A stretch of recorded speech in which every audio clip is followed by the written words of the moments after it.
stretch right now. Already people would love. All right, so I'm just gonna, oops, give a quick introduction here. I haven't actually looked at I want to do that first, look at the gallery view and see who's here. Oh, we have 3 screens worth of people. Good, that's great. Hi, everybody. Okay, so let me get back now to where I can see. So this is our last meeting of 2022, and we've had some wonderful meetings. I'm sure this one is going to top them all. I'm going to only say a couple of business things here at the beginning. For everybody who's in the audience, I have to tell you the meeting is recorded and the caption video will be available on our website in 3 or 4 weeks. So if you, for some reason, don't want to be on the captioned video, just don't speak. The only thing that shows up on the video is the opening screen. I also want to ask everybody to mute themselves. I think everyone understands now how to do that, but just in case you don't, go to the bottom left-hand corner of your screen. If you don't see anything down there, just click your cursor down there and the icons will bounce up, and you want to click on the microphone icon.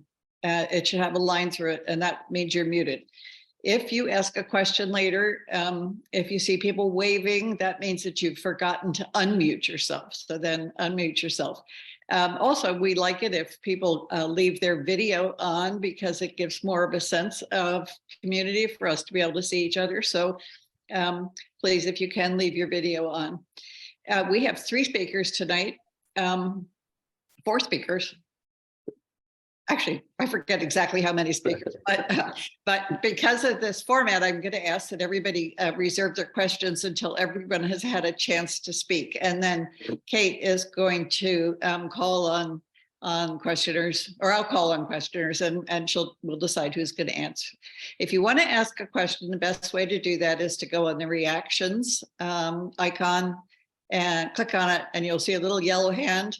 That means your hand will be raised, and I'll be able to see who has their hand raised and what order they raised their hands, and everyone should be able to get a chance to speak. Don't forget to unraise your hand after you have asked your question. You can comment or ask questions in the chat. That makes the chat box bounce up and down, and sometimes that can get in the way of your captioning. You can just pull the chat box all the way off to the right of your screen. You can also move where the caption box is to someplace that works better for you. So now I'm going to turn the meeting over to John Taylor, who is our program chair and is a musician himself, and he's going to introduce you to our speakers. So thank you. Yeah, thank you, Catherine. I'm so glad that we were able to arrange this program, which is a very personal one for me. Many of you already know that prior to 1997, when my hearing loss had progressed, I was a freelance professional musician in New York City. I apologize for the sirens in my background. I relied exclusively on hearing aids until I received a cochlear implant in 2021. I pretty much stopped playing for about 13 years, but started practicing again a few months after my implant surgery. Playing with my CI has been a challenge, and I'm looking forward to learning from tonight's panelists how they have dealt with these challenges. Our moderator is Dr. Kate Gfeller, who will introduce herself, but here is an abbreviated introduction. She has appointments at the University of Iowa in the School of Music, Department of Communication Sciences and Disorders, and the Department of Otolaryngology, Head and Neck Surgery. Her scholarship on perception and enjoyment of music by CI users has emphasized real-world complex sounds as well as music-based training for auditory skill development. Her recent studies focus on factors that CI recipients identify as impeding or enhancing participation in real-life music situations. I'm very excited about our panelists who have varied musical and hearing histories, which Dr. Gfeller and they will describe later. Dan Burkee has played piano since age 5, oboe since age 11, and sung in choirs since age 14. Gaelen McCormick is a bassist who played with the Rochester Philharmonic Orchestra from 1995 to 2017. Bass trombone specialist Alek Mansouri completed his master's degree in trombone performance at Boston University in 2020. And Bettina Turner is a classically trained singer, pianist, and Baroque recorder player. She dabbles in ukulele and has played violin in the past. When you play the piano, hearing pitch is not a problem. You simply press the correct keys. Valved instruments such as the trumpet or instruments with keys such as the clarinet are somewhat more difficult. Stringed instruments in the trombone pose greater problems if you cannot hear pitch. And singing with hearing loss poses the greatest musical challenges of all. So I'm very happy that we have a panel that includes musicians who sing, play stringed instruments, and the trombone to discuss these challenges. Kate? Okay.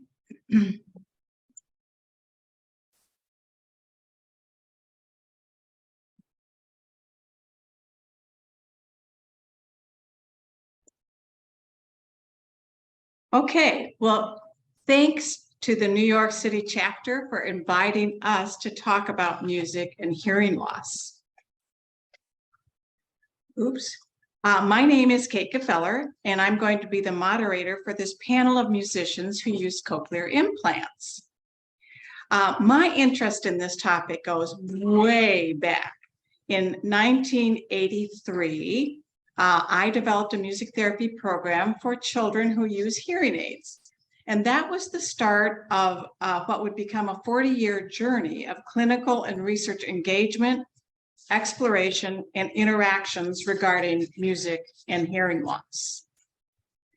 In 1990, I joined the Iowa Cochlear Implant Team and expanded my clinical and research work to include music perception of adult cochlear implant users. Since 1990, I have conducted primarily quantitative studies examining different pieces of the puzzle of music perception and appraisal or enjoyment of cochlear implant recipients. And this includes the impact of music training. So while I've been doing this research in a parallel universe, I keep getting these really interesting emails from cochlear implant users, and they have all these questions about improving music perception. But I have to say that oftentimes someone would share something with me that was completely unexpected. They would come up with something my situation is different from, or, this is what I have found that I wasn't expecting. And it would pique my interest, and it would also challenge me about what I thought we actually knew and understood. I also had what I'm going to call a mental earthquake of sorts from interactions with CI users that I met at symposia in Montreal, Canada in 2018 and Cambridge University in 2021. I met some amazing CI users who are very accomplished musicians, and they engage in music in ways that defy our understandings of what should be possible with a CI. These interactions have resulted in several systematic studies of musical experiences of CI users in the clinic and also in everyday life. In order to yield rich and detailed accounts of their individual and unique experiences and perspectives, we have chosen to use patient-centered and qualitative research methodology for these studies. We examined the challenges and rewards associated with attaining satisfying music experiences with real-life music in real-life dynamic listening environments. So I call this thinking outside the booth. Okay, now, more conventional hypothesis testing remains the bread and butter of CI research. So I'm not saying that we stop that. We need to keep that going. Experiments in the lab are very important for helping us to look at a slice of this phenomena in a highly controlled context, and we benefit a lot from those carefully controlled studies. But there are trade-offs with some of these other approaches. The insights from CI users in patient-centered qualitative studies, I believe, help to reveal the very dynamic nature of music experiences with real music in real-life situations, paired with these CI users who use active problem-solving strategies that are really just plain amazing. And I want to share with you just a few themes that have come up from these studies.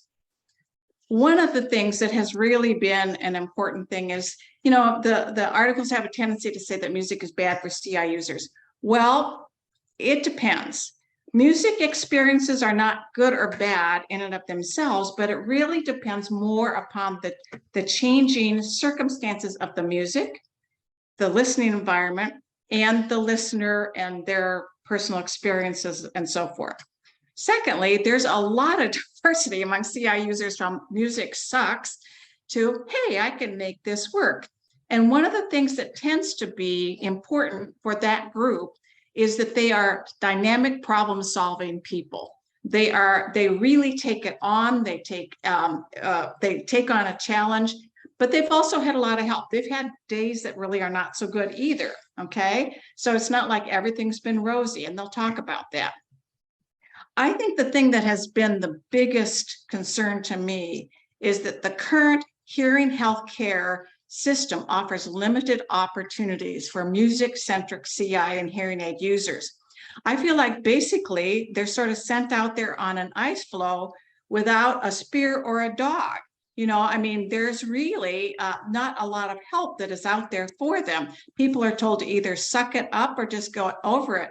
Now, I have to say that what I know about physical therapy with athletes, if you have a professional athlete, they're not going to tell them, oh, you just have to suck it up. I mean, they're going to get functional help. And I don't see that happening as much in our in hearing healthcare.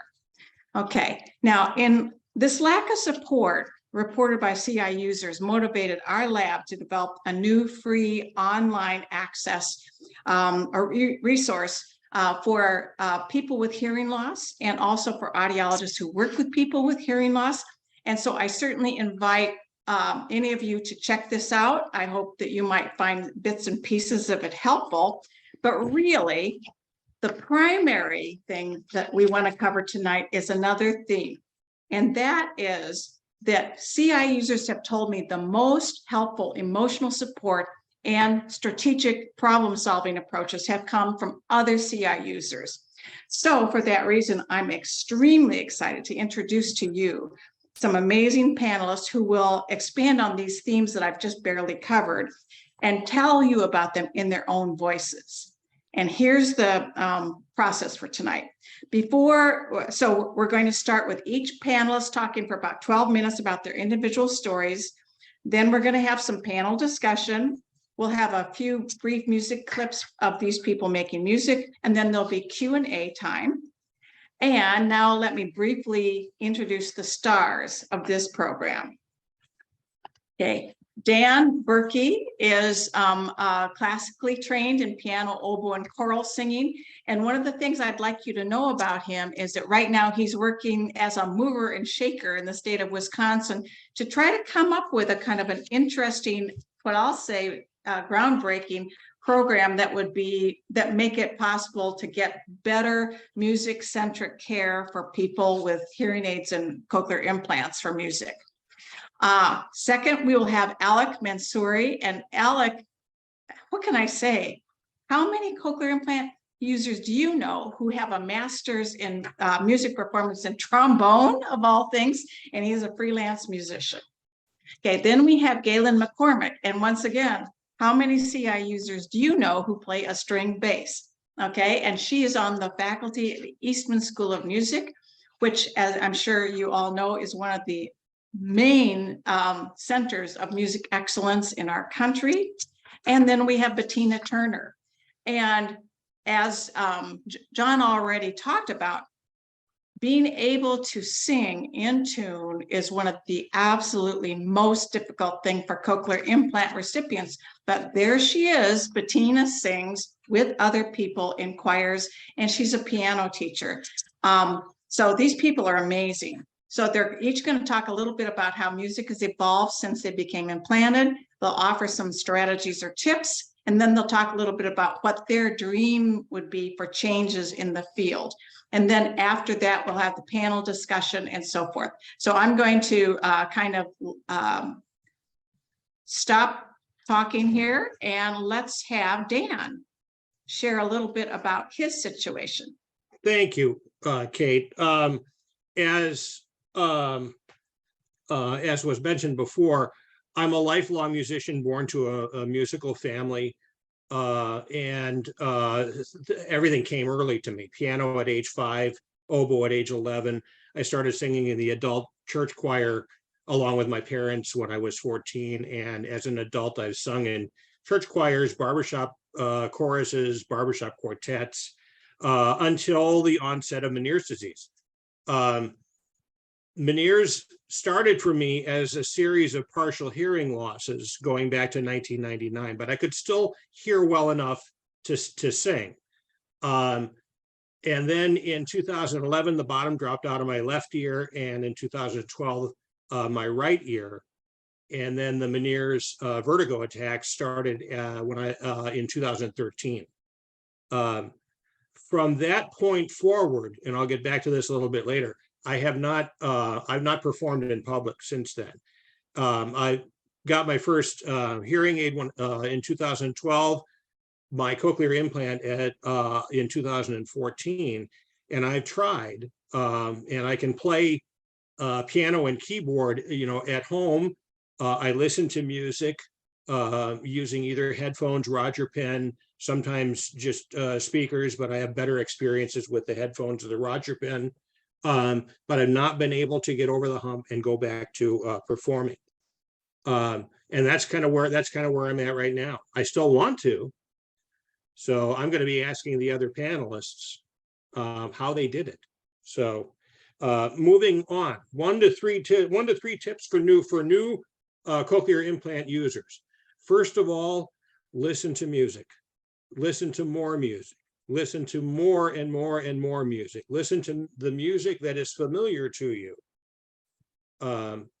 Second, the online programs and apps that are available offer some really good ear training. Those would be Odyssey, Angel Sounds, Melodia, programs like that.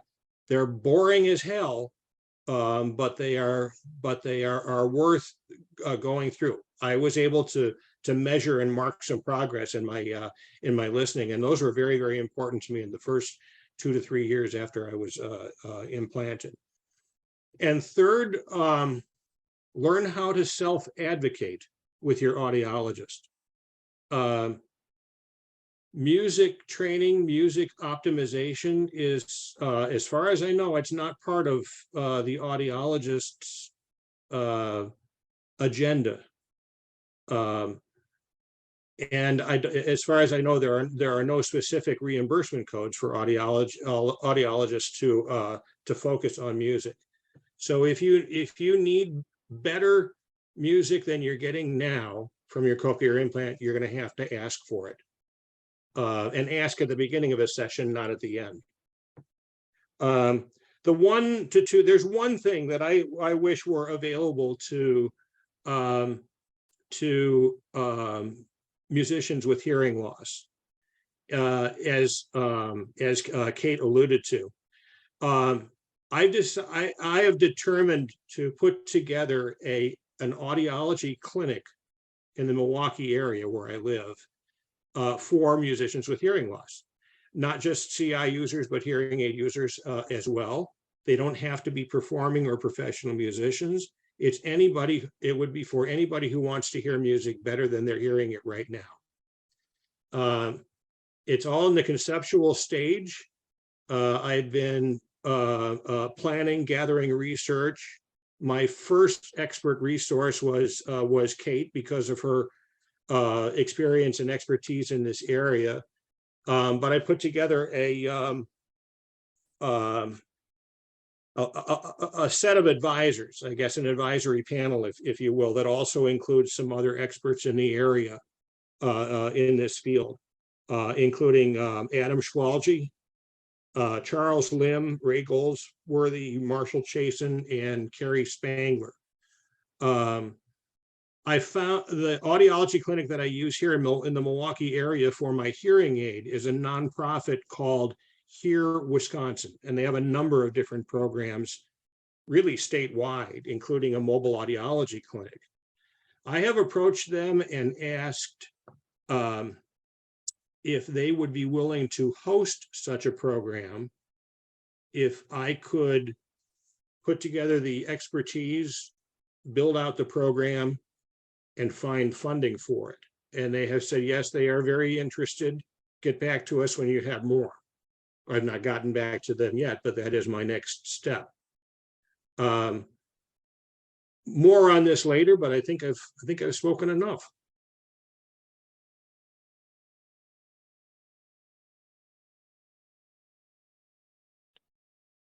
So I believe I am next in this case.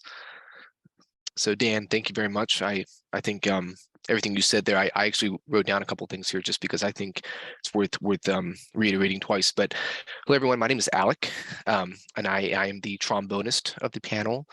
It also looks like I might be a little bit younger here, so I'll try to hold my weight here. But I can definitely say that the hearing journey has been, like everybody's saying, it's one of self-advocacy, and I think through everybody's story, it's really interesting to sort of see how everybody has made it work for themselves. I originally lost my hearing. I was actually born with hearing in both ears until I was 5, and then started to degrade in my left ear gradually until or it actually was somewhat immediate and then gradual to the sense of I couldn't hear anything else until I was about 12. And then they said, he's in middle school, might as well try an implant on the left ear, which is the one that was actually not working. My right ear was still working up until this point. It just had some minor hearing loss, that we decided to try the cochlear implant.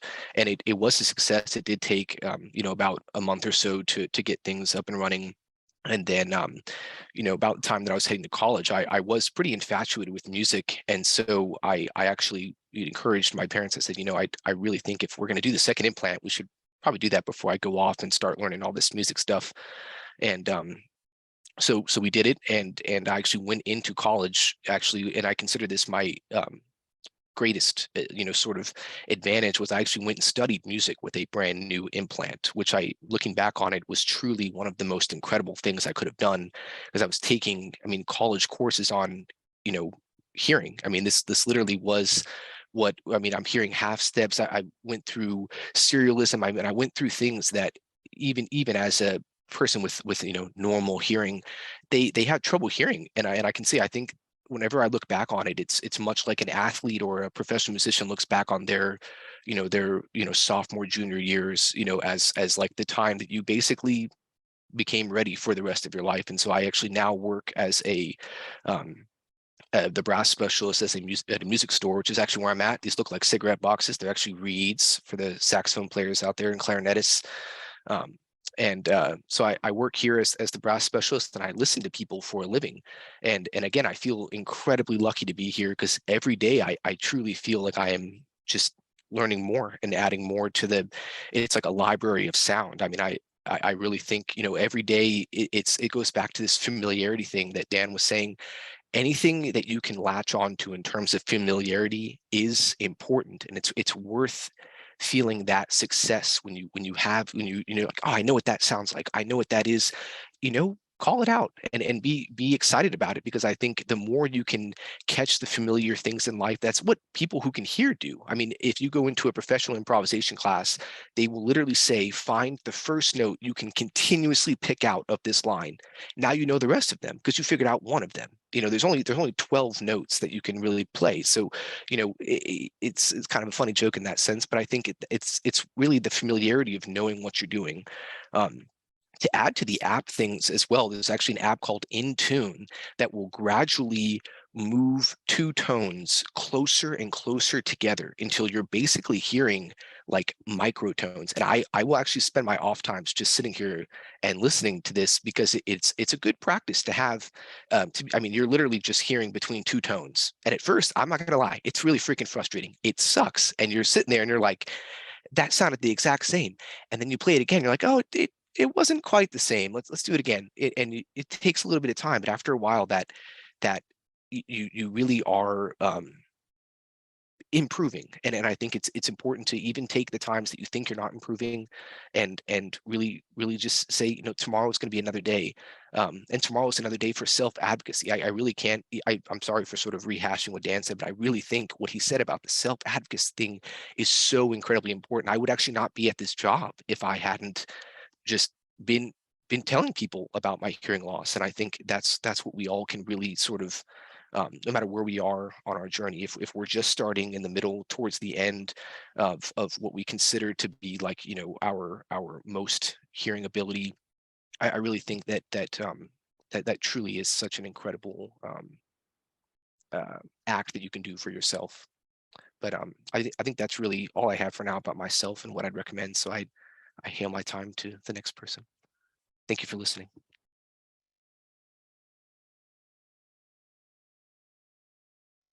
Alek, it is so good to see you again, my friend. And it's so great to hear your story again. So I'm Gaelen McCormick. I'm the double bassist in our group, and my story is a little different. And I love that about our panel. All of our stories are a little different.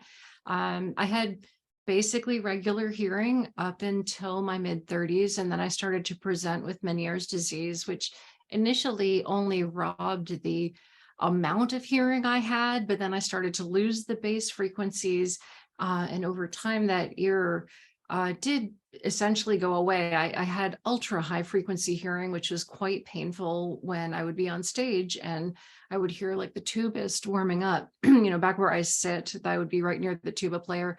And all I could really hear from him was ultra high frequency. So I wound up just using a solid earplug in that ear. But by my late 30s, my right ear started to present with Meniere's disease, very similar with vertigo attacks, and with the hearing amount fluctuating greatly, and with pitch distortion coming in. So I have landed with moderate to severe hearing loss. Actually, I don't know if it's severe to profound anymore on my right side, with a great deal of pitch distortion, which has now stabilized. I had that extra fun flavor that my pitch distortion was different every day for a while. I would wake up and practice in the morning to see, like, what is it today? Is it going to stay stable throughout the day? But I think performing professionally with only one ear, which was then going through its own crisis, actually set me up for what was going to happen with the cochlear implant. So I was implanted in 2018, and at that point I had been out of the orchestra for almost 2 years. During part of that time, I had a sudden medical event where I was completely deaf, both ears, for almost 9 months. And I think that one of the things that I did during that period that helped me with my recovery using the CI was that I actually continued to teach the double bass, even though I could not hear anything at that point. And I was using my phone with my students. If they were asking me questions that I couldn't figure out, I would have them speak to the phone. But I realized the instrument is such a large scale, and I was already using some visual when I taught. I just wasn't aware of it. That partly, you know, what information am I getting visually? What information is hitting me in a tactile way? I think proprioception is very important to your music enjoyment when you're someone with a cochlear implant. And I think we are divorced from that when we're just using our natural ears to hear, that we're staying only in the auditory and not in the full body experience. So after I was implanted, I did some of the same programs that Dan talked about. I also used some podcasts that were slow English, like for people who are learning American English. And I would place the sound source in different places and just keep testing myself. But in terms of the music coming back online, listening to a lot of music and trying not to get frustrated, especially with things that I didn't know, For me, going to a live performance is a lot more enjoyable than listening to music that's coming out of speakers. It's that 3D experience of, I often sit very close. I'll touch anything that will give me that feeling the way a deaf person would. So I might touch the seat frames. If I can sit on the ground, I will do that. And when I practice my instrument, I often will do that barefoot if I can, to get more proprioception through my body of the instrument, because I'm still not perceiving all of the notes. I don't think any of us are, although I don't know, Alek, it sounds like you are, because you are superhuman. But just having the combination of information come to me between sight, if I'm listening to someone, and then how the sound is hitting my body, and the instrument is against my body when I'm playing. So I do get a lot of feedback that way. One of the things I wanted to share with other people who are wanting to make music, not just listen to music, but make music, is to really ask yourself what you want to get out of that situation. It became much easier for me when I let go of the idea of being a performing professional. And I'm fine with being a teaching professional. I've done very, very little performing since 2018, other than small, really small things. And that was partly because I realized for me, making music was about feeding my soul, and it was about sharing experiences with people, but it didn't have to be 2,000 people. It could be one other person or 5 other people. So I think if you know what your rationale is for wanting to make music, I think that can really help. I think the only other thing I wanted to add lately that's really been helping me, and it's sort of similar to what Alek has suggested about listening to those things where the tones are apart. I'm actually learning Spanish right now on Duolingo, and what I find really challenging, but it seems to be more interesting to me, is listening for those fine endings to the words. You know, if it's plural or not, the way something's conjugated. I actually feel like that's helping my music perception again. I feel that that's been getting better lately. So I think I will step off for now so that Bettina can go next.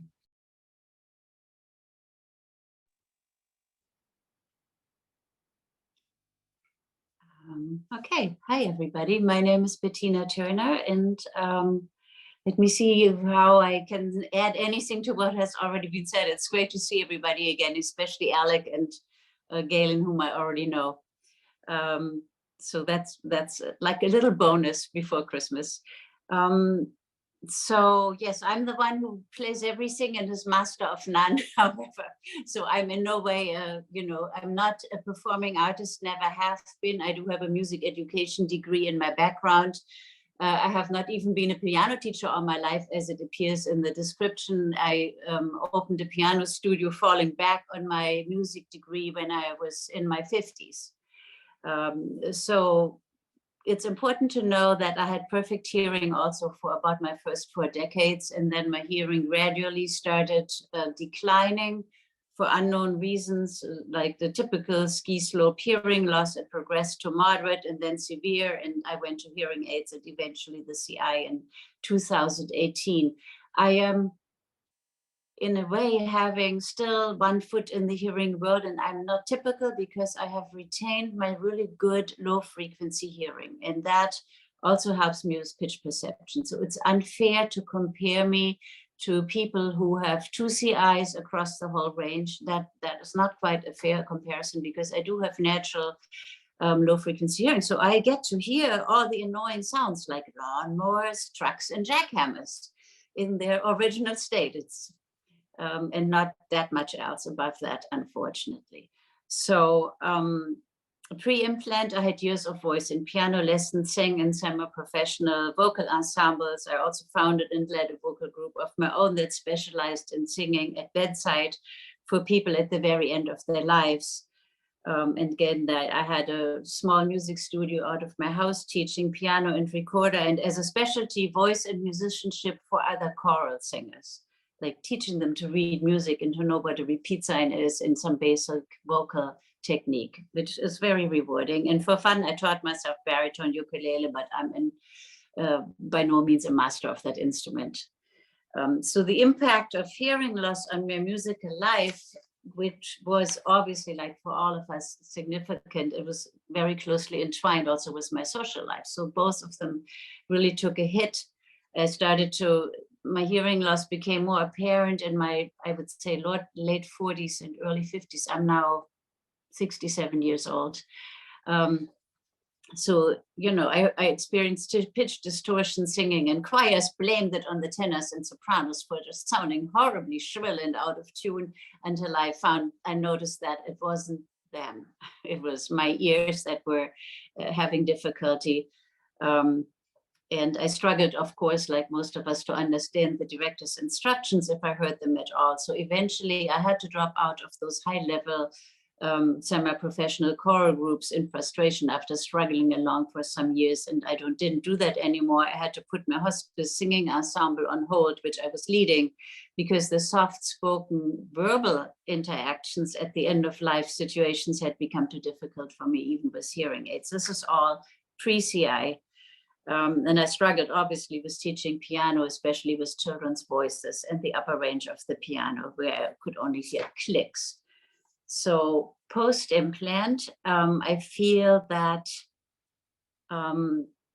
it has changed my life for the better. Absolutely. You know, I understand speech with ease. I can participate in classes and group gatherings. I do not need the captions on Zoom meetings. I can participate fully without them, which is great.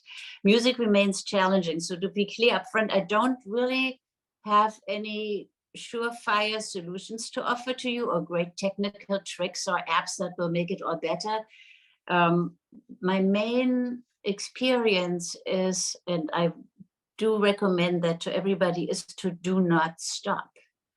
I mean, it may mean, you know, that music will sound bad to our ears with whatever devices we're using. And that can be so frustrating and it sounds awful, but if we stop, we certainly won't improve. I have never stopped. I took piano lessons and played all through my hearing loss and getting the CI in forever after to this day. I didn't totally stop teaching. I did not totally stop playing my instruments, with the exception of soprano recorder. That one was just not feasible anymore. It's too shrill for me and horrible and not audible.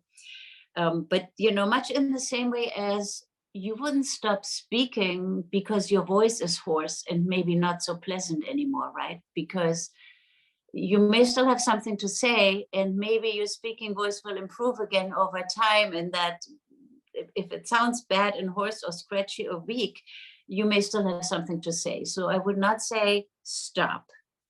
You know, no matter how frustrated you get with how music sounds at any particular moment. How does music sound different to me post-CI? Those of you who don't have one might be curious about that. So with the piano, for example, previously I only heard click sounds in the upper range of the keyboard, no tones. And I now hear tones again. However, when I play a scale or melody in the high range of the piano, the pitches I hear may be completely out of tune and somewhat random. And the melody I know I played correctly may be unrecognizable to me by ear initially. This is very common for CI users. Because of my decent low frequency natural hearing, this for me only happens in the upper range of the piano, but for many CI users, hearing pitched accurately is a problem across the range. And I think most of us can speak to that. And it doesn't usually totally go away or can be resolved.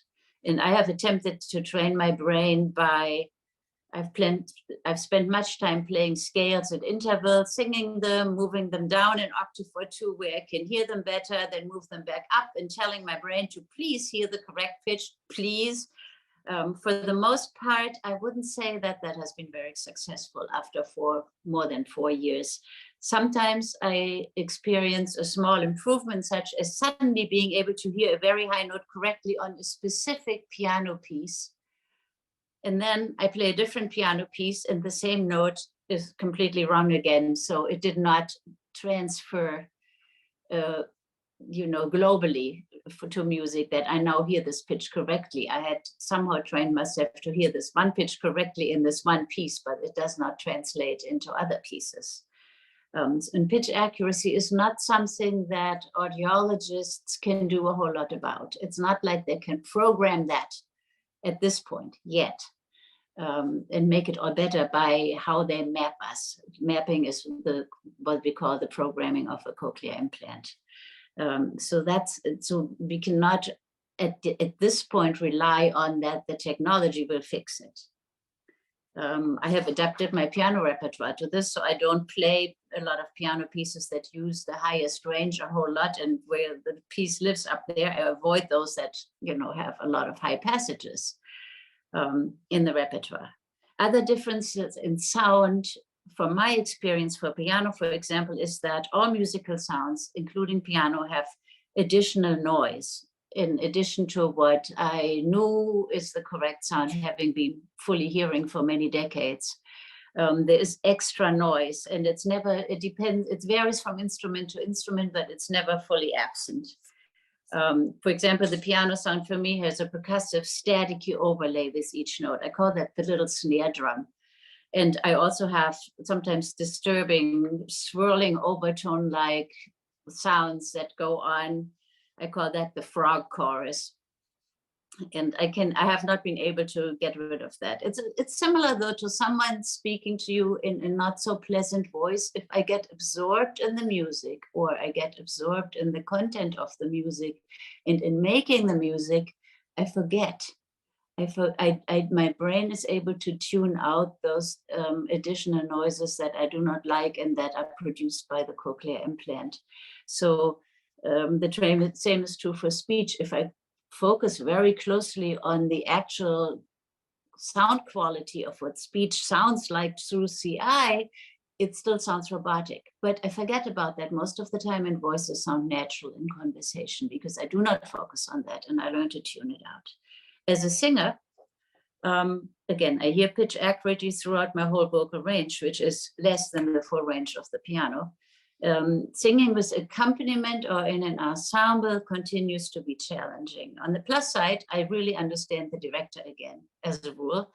On the minus side, the microphones on CI or hearing aids tend to be forward oriented, so I may not hear what's going on behind me or what's going on around me, depending on where I'm positioned. So I adapt to that by, you know, positioning myself in what I think is optimal ways, either to hear the piano accompaniment better or to hear at least some of the singers surrounding me. A lot of the time, it still feels like I'm singing a solo of my voice part and I don't hear all that much around me, which takes away some of the joy of ensemble singing, sadly, but I still do it. I'm not doing it in those high-level ensembles anymore, but I still sing in a small choir, and it does still give me joy. For example, in the sound clip you will hear later, I'm singing a French love song with piano accompaniment, and I could almost not hear the piano accompaniment in that setting. It was the first run through, and I heard just enough to stay together with the pianist and the accompaniment. I hope you can tell, but that was actually the case. Some singers use remote microphones and other systems. I'm not an expert on that. I have tried occasionally to use my Roger pen, which is the only thing I have. It's very limited. I found that the sound quality of music through the setup was quite degraded and not very useful to me, so I'm not using it. So essentially, my adaptations are very simple and non-technical. I experiment where I stand, you know, where I position myself. You know, I like it if my choir director uses a handheld microphone to instruct us, which is helpful to everybody else in the choir too, not just me. How could an audiologist help me better?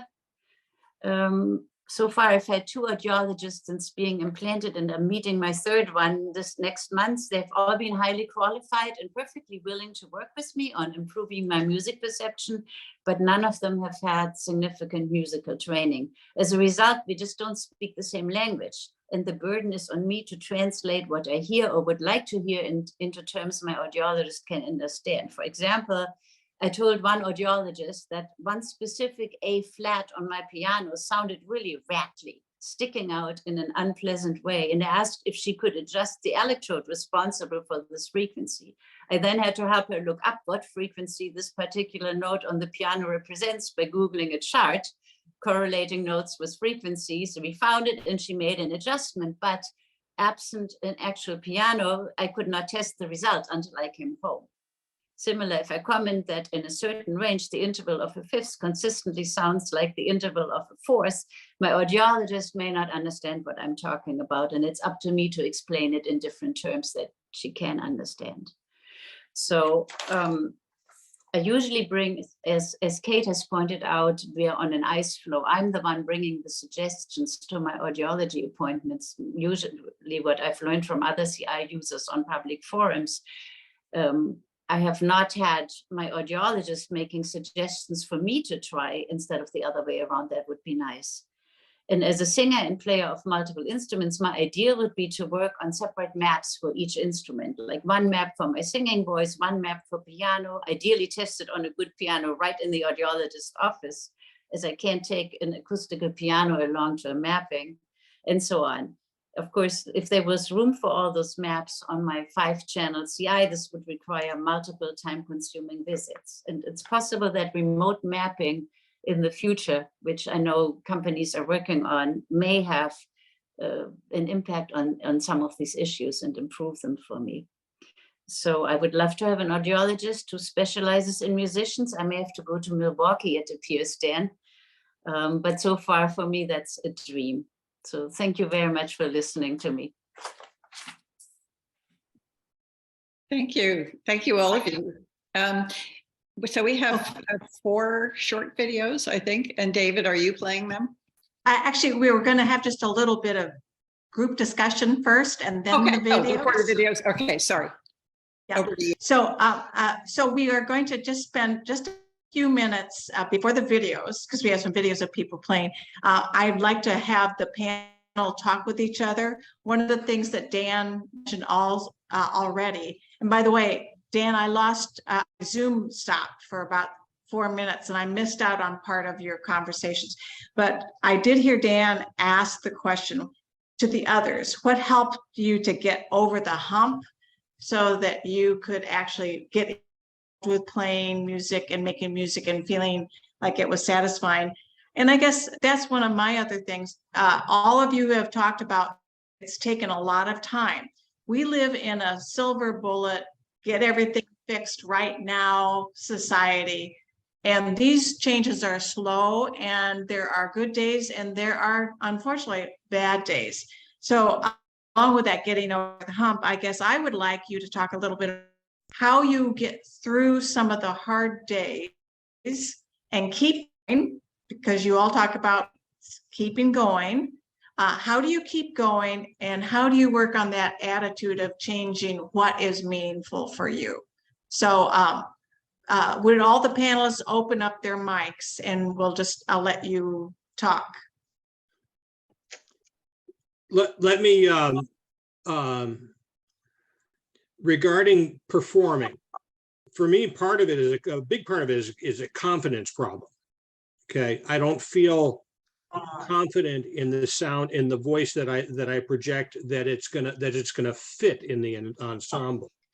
But the other part of it is a mechanical / technological problem.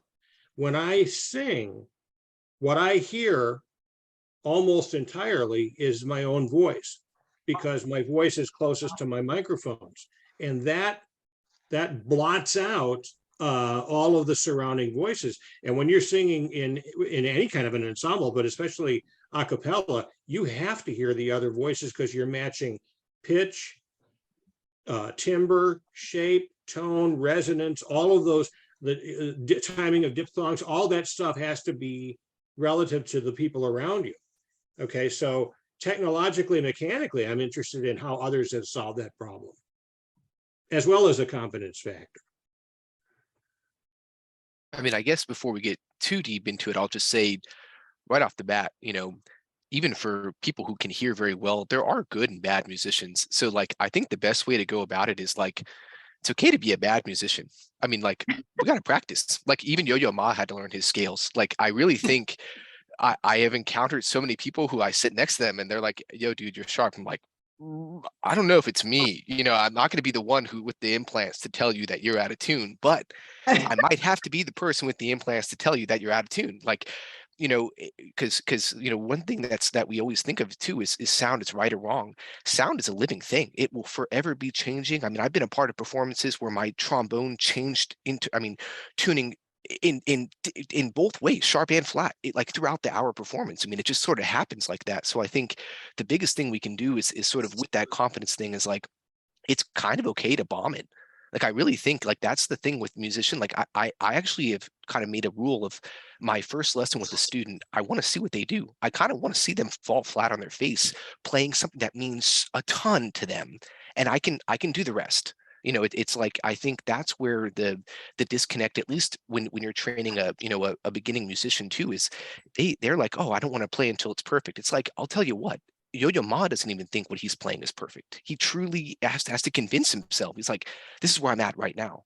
And that might seem a little strong, but I think that's sort of like, if anything, we have computers to hear. We should be the ones who are correct. So, all those other people better listen to you. Like, I think in some way, and to the personal feeling of, you hearing yourself over everybody else, that is something that, I don't know if anybody else, and actually Gaelen and Bettina can totally say if this worked for them or not, but I found that actually practicing with drones throughout my grad school, I actually practiced with drones for about an hour in the beginning of every day. I'm not saying everybody to do that. That's just what I had to do because I was playing with people who did not have implants. But in that hour, I would start with the drone as loud as I could. I mean, it was shaking the room.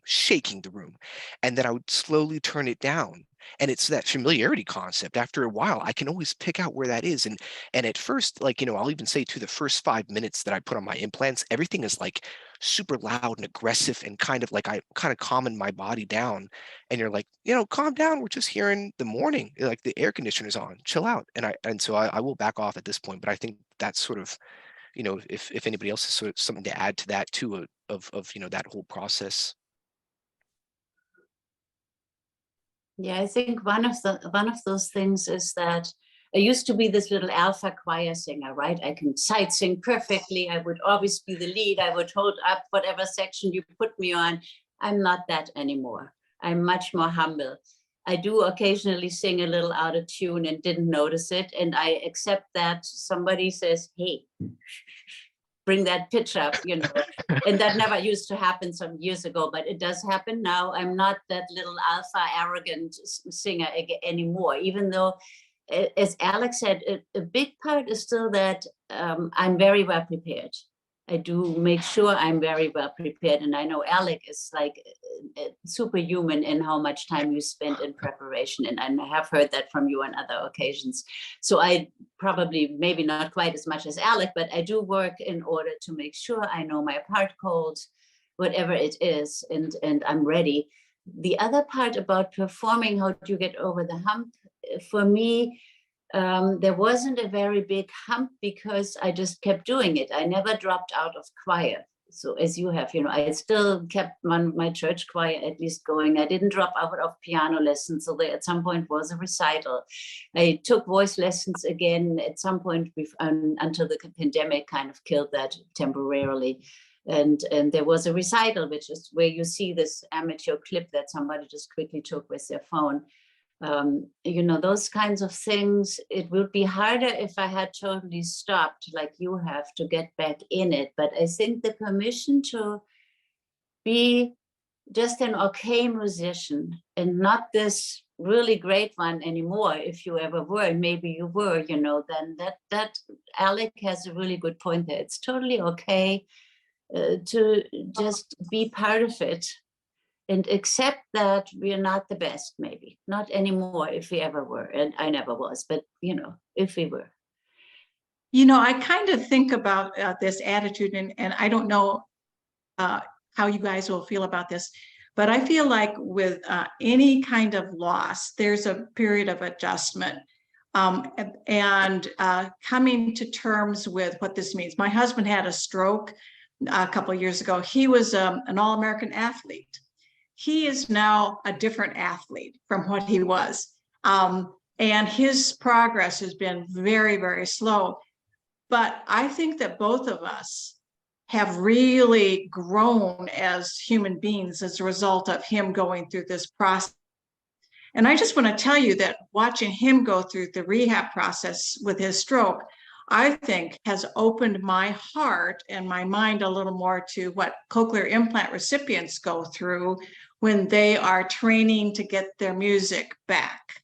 I feel like it has made me a lot more sensitive to what I want to spend my time on, and why I'm very grateful for the interactions I have with these panelists and other CI recipients, because they're sharing with me what it is to be a human being and what it is that brings joy and what matters in life. It's not just how in tune you are, but how does this fill your soul? And I think there's a sense of compassion and appreciation that can sometimes happen, but I don't know. Maybe I'm talking out of school. You guys, you are the experts here, so tell me if I'm off base. Kate, I think you are absolutely right on. When you just said that about your husband, he's a different kind of athlete and the progress is slow. It reminds me when I'm teaching to especially think, as long as you're making progress, it's progress. And I even just wrote myself the note of sometimes progress is, am I just facing the direction I want to go? So if a day is really terrible, can I just stay oriented to, okay, today is not great, and we'll just keep at it. We'll keep at it tomorrow. I think we all know, everybody on this call, that you have better and worse days with hearing. So you can kind of look back at that track record and say, all right, but it's all overall, it's moving in the right direction. Alek, you reminded me this summer, I had the opportunity to teach at the Peabody Conservatory in Baltimore. And what I was not prepared for was that every room had an air conditioner in it. It was not central air in the building. And I was already feeling a little bit, I wasn't sure that I was going to be the right teacher for this kind of situation. All these kids, I usually teach one-on-one. And then I got there and the enormous amount of white noise, and I just bottomed out for a couple of days. I was like, I am terrible at this. Why do I teach anymore? These kids are getting nothing from me. And I had to take that moment, like when you're talking about having the drone really loud, where I was just going through an extreme reaction. And I thought, okay, what can I hear? What can I do? And really, after a couple of days, it was much better, even though everything was still really loud around me, just really orienting to what can I do right now, and making the situation as good as I could for myself. Okay. I see a bunch of hands up. And so what I'm wondering is if we should go ahead and play the clips and then have Q&A time, or do you want to do questions with the panel and then do the clips? What would you like to do, John? Well, I'd like to unmute.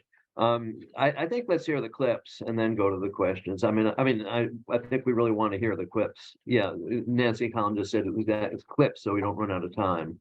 Okay, so I think what we'll do is we'll hear the clips. Then we have some nice hands. We'll ask some questions, and actually, I'm going to let someone else do that. So thanks. I just the panelists for all for sharing your wisdom with all of us, and it's so good to see you guys again. It's good to see you too. Is there an order to these? I've got 3 clips. Is there an order? Just go through them in the order I have them. Oh, sorry, share screen. Optimize screen 2. And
Happy New Year, everyone.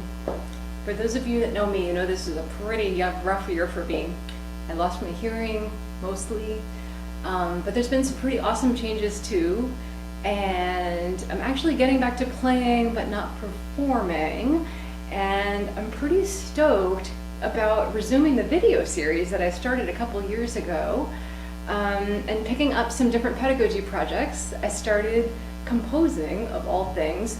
First one to make a Beethoven comment gets smacked, and a whole bunch of other new things have been opening up for me. So I just want to reach out to all of you and say I love you and I miss you all, and please be in touch, and that whatever life hands you, you can totally handle it. That's all. Happy New Year, everyone. See you in 2018.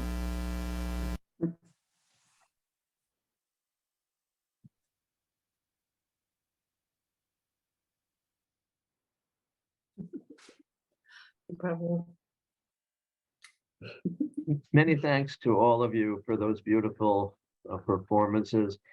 Catherine has asked me to handle the questions. Before I do, I actually have one question of my own. That on the bass, the low B has a frequency of 31 hertz. The bass trombone may play frequencies below 50. David can correct me if I'm wrong, but those are frequencies below the range of the lowest electrode in a CI. Those of you who attended our October program heard Dr. Nina Kraus discuss the plasticity of the brain, which suggests that we may not be limited by CI hardware. And in the cases of Alek and Gaelen, their brains have had to somehow adapt to hearing those frequencies. My question is, do they have different maps? Do you have different maps because of the range of your instruments that allow you to hear those low frequencies better? That's an excellent question. I will say just the map I use, I eventually got frustrated with the mapping situation all entirely, and I eventually found a young audiologist in California. Her name was Sarah Matson, and she was instrumental in essentially hearing, because I told her, I was like, I want to go for college to learn how to hear better, and she was like, for sure, let's do this. And I think she actually called Cochlear and got it was a music program. Essentially, it's just everything is as open as you can have it. There are no inhibitions at all. And I think Gaelen has a very similar situation where there's, you can't, when there's loud noises, my implants actually don't stop working. They actually invite more sound. Otherwise, I'd be sitting behind other instruments and stuff, and it would just be dimming the whole time. Or, sometimes I'm listening to a trumpet player in the store, and I really need to hear as loud as they can play. So my maps have no suppressions on it at all. So what I'm hearing is actually, most of the time I can even hear and I guess on the fault of that is I can hear the air conditioner. Even right now, I literally can hear this thing just like very humming because it's a static noise. But that's sort of the price that I think goes being able to just hear all the time versus when the implant wants to pick up sound, which just annoyed the absolute life out of me. Thank you. I'd like to echo what Gaelen said before, that I think what you're doing is superhuman. Gaelen once described you to me as being a force of nature, and for you to go through a performance master's degree with cochlear implants is extraordinary. Kate, do you have anything you want to say about your mapping and the low register? I'm actually not using a special map. I am just using the Zoom. I think it's the Zoom feature on mine, which actually cuts a little bit of high frequency. I found the music mapping sucks, and I would love to get a map like you have, Alek. Just open everything up. I think a lot of it is neuroplasticity, and I don't know if you've seen Andrew Oxenham, if he's ever presented here, but he has shown that you don't need to hear the fundamental note to hear the fundamental note, that with the combination of overtones, your body, your brain will reproduce that note. I don't know if that's exactly what's happening, or if it's just so hardwired in that see that note, feel that note, and my brain tells me that's that note. Thank you. Jerry? Thank you, John. I'm a bilateral cochlear implant E. When I first got hearing aids and then cochlear implant, I tried a couple of, from the audiologist, off-the-shelf music appreciation algorithms. They didn't make the slightest difference for me, so I got away from those. But my question is that our New York City chapter is working now with the New York Philharmonic, and we've just gotten them to install hearing loop technology throughout the new hall. They ask me, and my wife and I go frequently, they ask me, is it working? And if so, is it working well? And I can answer that question because when it's not working, I know it's not working. When it is working, I know it's working. But my question is, I'm not sure I hear better in the hearing loop with my telecoil than I'm hearing without my telecoil in my regular setting. Can the musicians tell me if they have any experience whether listening in a telecoil looped environment is any better than listening in a general environment? Yeah. I can answer that. I don't find that the telecoil loop, which I experience, my church has one, and so I also have choir rehearsals in there, and I sometimes accidentally am on the telecoil setting when singing. It does not improve things for me in any way. It's just differently bad. Mostly I have a music program that has all the filters taken off and allows a wider sound input, the widest they could give me in that. But the price, as Alex said, the price to pay is that I get more background noise, such as air conditioners or in the car, motor noises. And so it lets in everything and lets my brain do the work. And I tend to prefer it, although not for speech. I have listened to looped performances in churches and in performance halls, and I can tell you that in general, what matters most, what improves the sound most for me, is the microphone array relative to the musicians.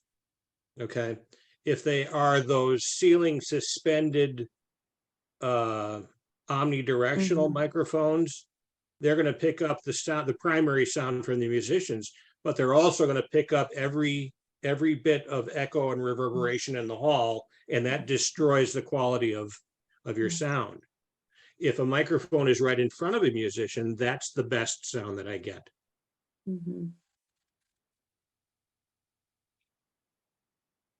David? Yeah, I'd like to follow up on something that Bettina said.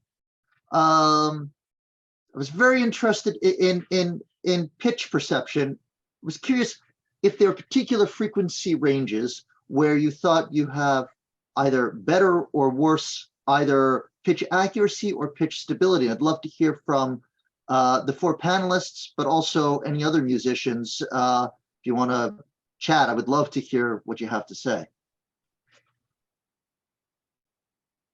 One and I mean, Bettina, what's interesting with her situation is I would actually trust her hearing, just above everybody's. Just her and Gaelen both actually heard to the highest degree that we can really hear, which is those what you train to hear, which is like the in between sounds. And I actually think the more I hear, I notice that a lot of times what we're hearing really is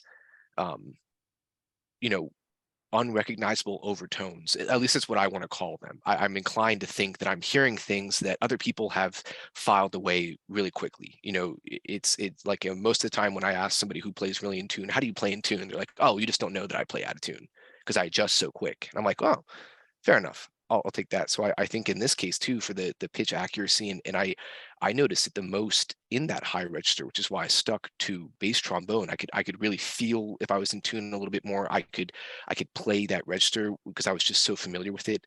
And when I go in the high register, I actually can notice that I'm out of tune. But the kind of like Bettina says, I actually feel like I'm sort of swimming if I have not practiced what I'm listening for already, especially if I'm sight reading in a higher passage. A lot of times I actually do, especially in the freelancers in the area, and this happens with regular musicians too. People know what you're good at, people know what you're not bad at. I go to something and I tell somebody, look, there's some low notes, I can do these. I know you're not going to hit those as well. These are the high notes here. Let's trade parts for this. So I think in some ways that if that answers that question, I do not hear the high range as stable as the middle and low range in anywhere close. I would not consider those comparable at all, actually. In my case, it's very clear that I have a hybrid CI, so I have a hearing aid attachment even on my CI ear, not just on the other ear, which means I have an overlap between the hearing aid hearing and the electronic hearing from the CI. It is very clear that at about 2 octaves above middle C on a piano, that's where I lose pitch distinction, because that's where I completely only rely on the CI hearing and don't have anything else to help me amplified by hearing aid or residual. So, but I don't sing in that range, since I don't sing above 2 octaves above middle C. I only get up to like a good mezzo soprano to, let's say, a high A, and after that, so it doesn't affect my singing. In other words, if I play other instruments, yes, you play me a little music box that plays Happy Birthday, and I recognize it by the rhythm if I'm lucky, because the pitches I hear something, but they're not pitched correctly at all. So, and I think that's very typical for CI users. I'm bimodal. I have a hearing aid in my left ear and a Medel cochlear implant in my right ear. And quite frankly, I hear different things in both ears. And I don't always hear the same musical tone in my right ear that I hear in my left ear. And so I think you, Bettina, you said something about it earlier. I would like for both of my audiologists somehow to get together and somehow fix it so I could hear the same thing out of both ears. Yeah, I don't have that issue. And actually, I only have one audiologist who programs both the CI and my hearing aid in the same session. And always had. I go to Mass Eye and Ear, and I don't have separate audiologists for my hearing aid, which is very helpful. Arlene? Hi, yeah, I'm Arlene Romoff. I am bilateral cochlear implant user, 25 years in one ear and 15 in the other. I have extensive musical background. I lost my hearing as an adult. I wanted to address the brain plasticity.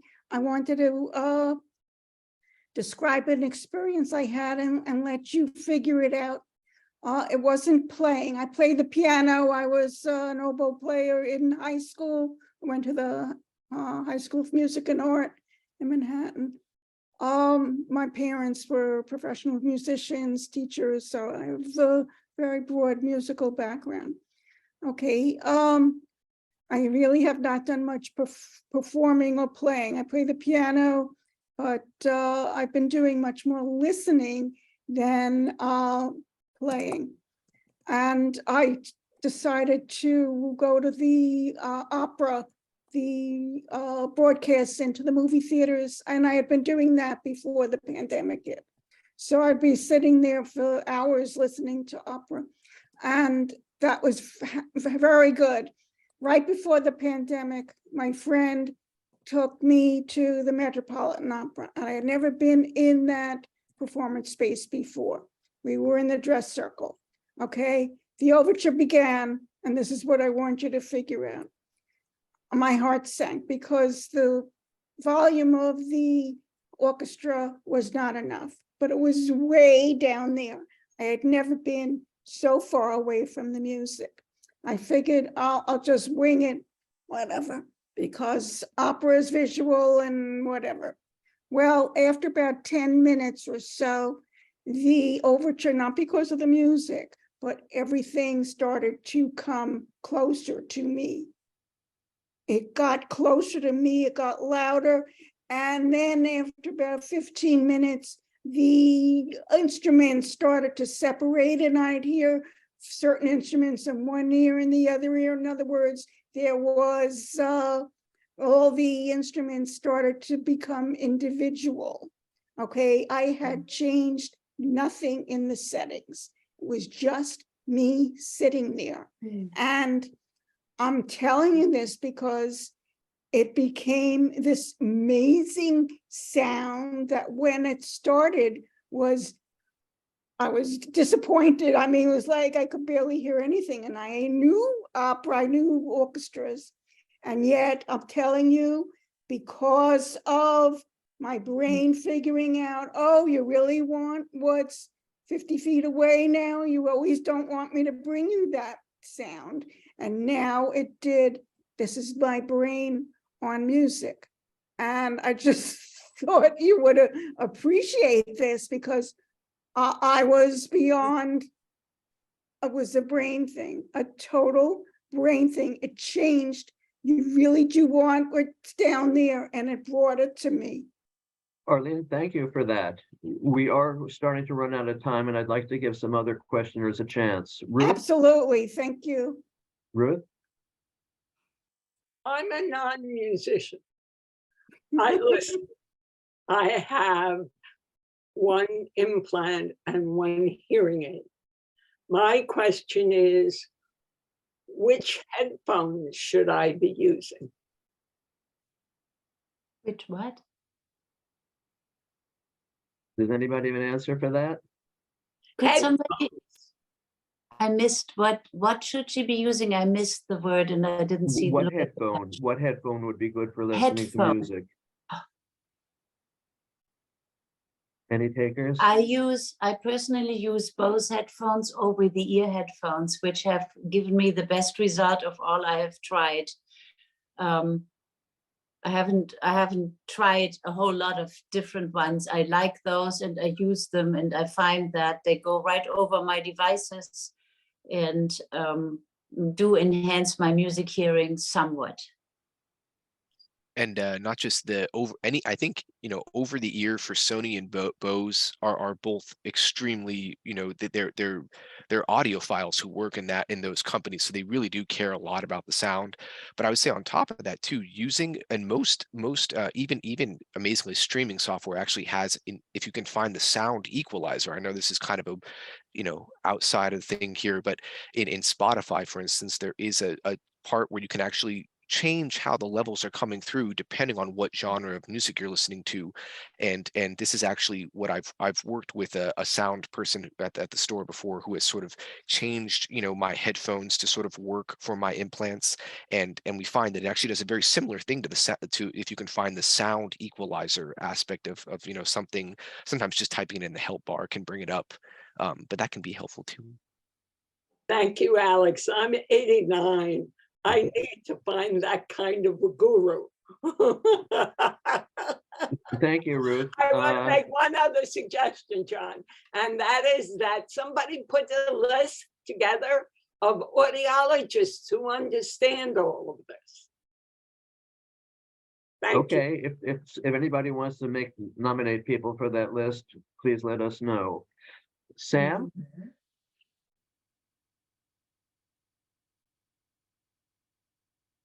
Hello, hi. My name is Sam McPherson. I'm a bass player. I used to be a trombone player when I was a kid.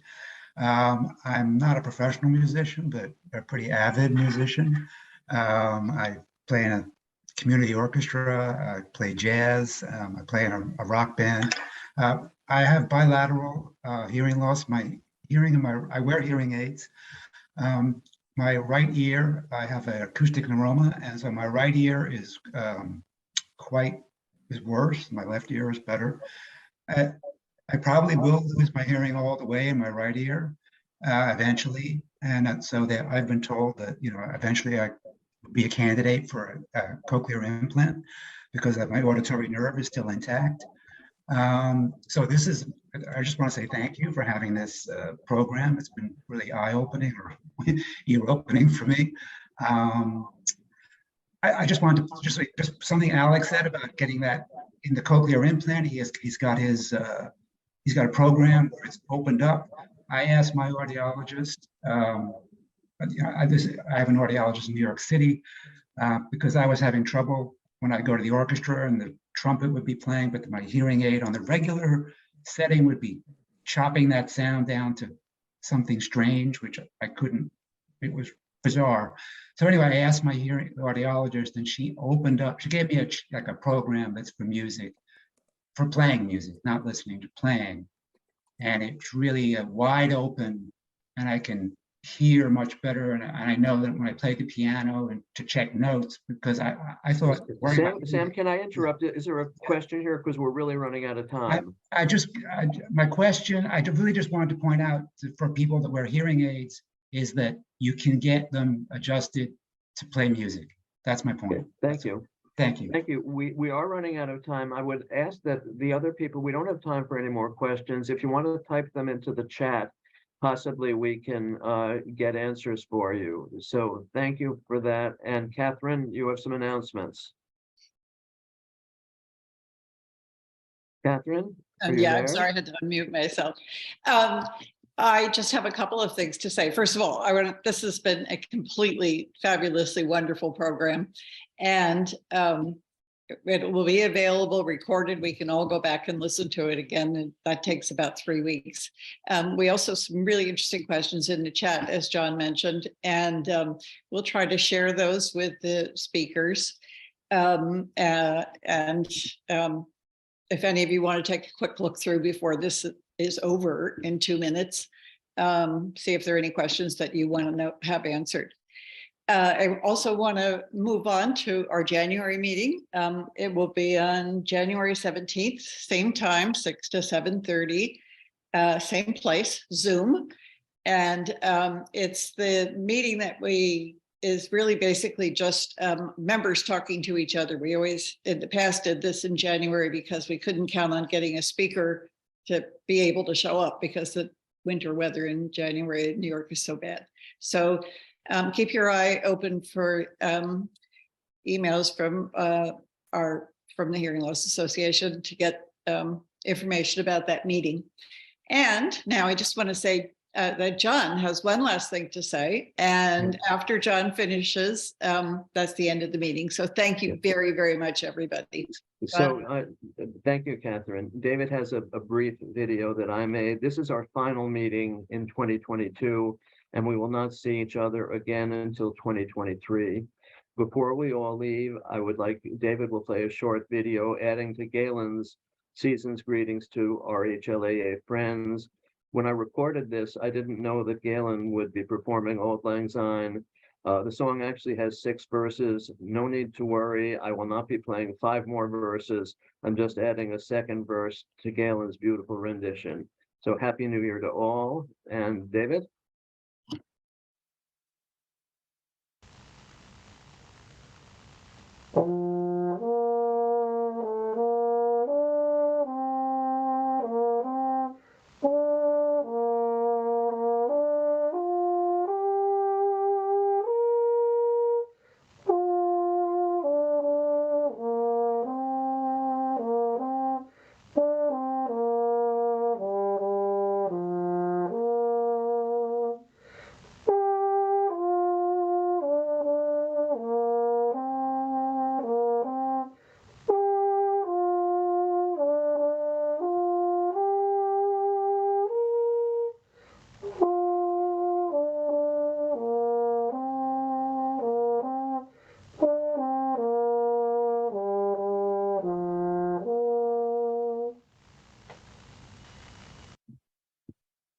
Thank you all, and good night.